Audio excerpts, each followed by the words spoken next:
आज आपण इथे ना रव्याचा डोसा कसा बनवायचा आहे ते पाहणार आहोत. अतिशय सोपी रेसिपी आहे. बाहेर उन्हाचं तापमान खूप वाढत चाललेलं आहे. अशा वेळेस आहे ना जेवायची अजिबात इच्छा नसते. यावेळेस तुम्ही असा हा रव्याचा डोसा बनवू शकता. तुम्ही बघू शकता छान जाळीदार, सॉफ्ट असा हा रव्याचा डोसा झालेला आहे. या रव्याच्या डोश्याचं वैशिष्ट्य म्हणजे ना हा बराच वेळ सॉफ्ट राहतो. अजिबात वातट होत नाही. त्यामुळे ना मुलांच्या टिफिनला सुद्धा तुम्ही असा हा रव्याचा डोसा बनवून देऊ शकता. आपणही वेळ न घालवता रेसिपीला सुरुवात करूया. नमस्कार, कृष्णाज रेसिपी मराठीमध्ये तुम्हा सर्वांचं मनःपूर्वक स्वागत आहे. तर रव्याचा डोसा बनवण्यासाठी ना इथं सुरुवातीला आपल्याला एक बॅटर बनवून घ्यायचं आहे. ते बॅटर बनवण्यासाठी ना इथे मी साधारणतः 2 वाटी हा बारीक रवा घेतलेला आहे. गव्हाचा रवा आहे हा, याला चिरोटी रवा असंही म्हटलं जातं.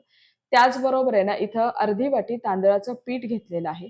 2 चमचे इथे मी गव्हाचं पीठ घेतलेलं आहे आणि चवीपुरतं मीठ. साहित्याचे प्रमाण मी खाली डिस्क्रिप्शन बॉक्समध्ये दिलेले आहे. आता आहे ना रव्याचा डोसा बनवण्यासाठी आपल्याला बॅटर आधी बनवायचं आहे. त्यासाठी एका खोलगट भांड्यात मी हा 2 वाटी रवा ॲड केलेला आहे. त्याचबरोबर इथं घेणार आहे तांदळाचं पीठ.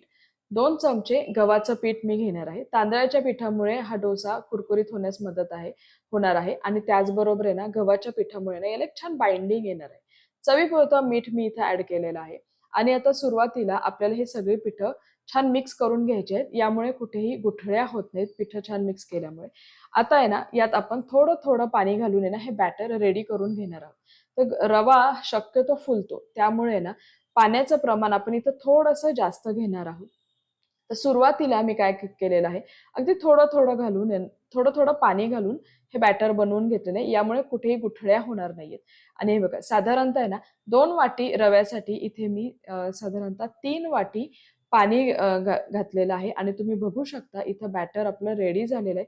काही गाठी झालेल्या आहेत त्या मी इथं अशा छान फोडून घेणार आहे आणि हा रवा आहे ना आपल्याला अर्धा तास असाच भिजत ठेवायचा आहे. कारण रवा फुलतो. म्हणून आपण एक अर्धा तास इथं भिजत ठेवूया आणि अर्ध्या तासानंतर चेक करूया. इथे अर्धा तास झालेला आहे, रवा छान भिजलेला आहे आणि आपलं बॅटरही रेडी झालेलं आहे. तुम्ही बघू शकता इथं पाणी थोडं वर आलेलं आहे, पण मी चमच्याने पुन्हा एकदा तुम्हाला हलवून दाखवते. हे बघा मस्त असं हे बॅटर रेडी झालेलं आहे. आता आहे ना, यात आपण बाकीचं साहित्य घालणार आहोत. तर बाकीच्या साहित्यामध्ये मी इथे घेतलेलं आहे 2 मध्यम आकाराचे कांदे बारीक चिरून घेतलेले आहेत. एक टोमॅटो घेतलेला आहे बारीक चिरून, कोथिंबीर, सगळ्यात महत्त्वाचा घटक म्हणजे आलं. 1 चमचा मी इथं आलं खिसून घेतलेलं आहे. यामुळे हा डोसा खूप सुंदर लागतो. त्याचबरोबर 2 ते 3 हिरव्या मिरच्या बारीक कट करून घेतलेल्या आहे आणि कढीपत्त्याची पाने. साहित्याचे प्रमाण मी खाली डिस्क्रिप्शन बॉक्समध्ये दिलेले आहे. तर आता सुरुवातीला आहे ना, आपण काय करणार आहोत, की हे जे बॅटर बनवून घेतलेलं आहे, यामध्ये ना आपण हा कांदा, टोमॅटो बाकीचं सगळं साहित्य घालणार आहे. तर मी इथं कांदा, टोमॅटो एवढंच वापरलेलं आहे. तुम्हाला जर आवडत असेल, तर तुम्ही या स्टेजला तुमच्या आवडीच्या कोणत्याही भाज्या घालू शकता. आणि हे बघा, इथे कांदा, टोमॅटो घातल्यानंतर भरपूर कोथिंबीर घातलेली आहे मी आणि थोडीशी कढीपत्त्याची पाने. तर कढीपत्त्याची पानं ही ऑप्शनल आहेत. नसतील तर तुम्ही स्किप करू शकता. हिरवी मिरची ॲड केलेली आहे. हिरवी मिरची नसेल तर याऐवजी तुम्ही चिली फ्लेक्सही ॲड करू शकता. त्यानेही हे डोसे खूप सुंदर लागतात. आणि 1 चमचा आलं. आता हे सगळं साहित्य आपल्याला छान मिक्स करून घ्यायचं आहे. हा डोसा बनवताना एक गोष्ट लक्षात ठेवा, की दरवेळेस आहे ना आपल्याला बॅटर छान हलवून घ्यायचं आहे आणि मगच डोसा बनवायचा आहे. तर हे बघा इथं हे सगळं छान मी मिक्स केलेलं आहे. पण हे जे बॅटर आहे ना, हे थोडं घट्ट झालेलं आहे. आता काय करणार आहोत, हे बॅटर घट्ट झालंय त्यामुळे मी यात पुन्हा पाणी ॲड करणार आहे. तर साधारणतः रवा डोसा बनवण्यासाठी ना आपल्याला जसं ताक पातळ असतं ना, तसं हे बॅटर आपल्याला तेवढ्या पातळ हवं आहे. त्यामुळे ना मी इथं एक्स्ट्रा पाणी ॲड करणार आहे. तसं एवढं सगळं बॅटर भिजवण्यासाठी ताकासारखं पातळ बनवण्यासाठी ना मला साधारणतः इथं ना 1 कप पाणी लागलेलं आहे. म्हणजे टोटल मी इथं 4 कप पाणी वापरलेलं आहे. तर हे बघा इथं छान ताकासारखं हे बॅटर पातळ झालेलं आहे. आता आपण याचे डोसे बनवून घेऊया. तर डोसे बनवण्यासाठी ना इथं मी पॅन आधीच गरम करायला ठेवलेला होता. पॅन आपल्याला चांगला गरम झाला पाहिजे. तरच डोसे छान जाळीदार होणार आहेत. पॅन गरम झाल्यानंतर मी यात थोडंसं इथं तेल पसरवून घेतलेलं आहे आणि हे बघा तेल पसरल्यानंतर तुम्ही बघू शकता इथे पॅन छान गरम झालेला आहे.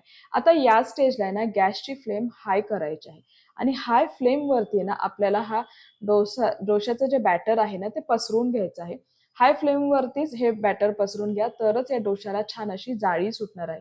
जर का गॅसची फ्लेम तुमची मीडियम किंवा मंद असेल ना आणि तर जर तुम्ही हे बॅटर पसरवलं तर अजिबात याला जाळी सुटत नाही. त्यामुळे हाय फ्लेमवरच बॅटर पसरवून घ्या. कडा थोड्याशा कोरड्या झाल्यानंतर आपण इथं 1 चमचा तेल सोडलेलं आहे. तर मी इथं तेलाचा वापर केलेला आहे. तुम्ही तेल किंवा तूप तुम्ही कशाचाही वापर करू शकता. आणि हे बघा एक 5 ते 7 मिनिटांनी तुम्ही बघू शकता या कडा आहे ना आपोआप सुटलेल्या आहेत आणि हा जो डोसा आहे ना हा आपला रेडी झालेला आहे. तर मी एकदा तुम्हाला हा डोसा आहे ना उलटवून दाखवते. छान याला ब्राऊन रंग येतो. वरून शक्यतो भाजण्याची गरज नाही. पण जर तुम्हाला वाटत असेल तर तुम्ही थोडंसं हे वरच्या बाजूने सुद्धा भाजून घेतलं तरी काही हरकत नाही. आणि हे बघा मस्त असा हा डोसा रेडी झालेला आहे. तुम्ही बघू शकता. छान याला रंग आलेला आहे. आता हा डोसा आहे ना आपण बाजूला काढून घेऊया.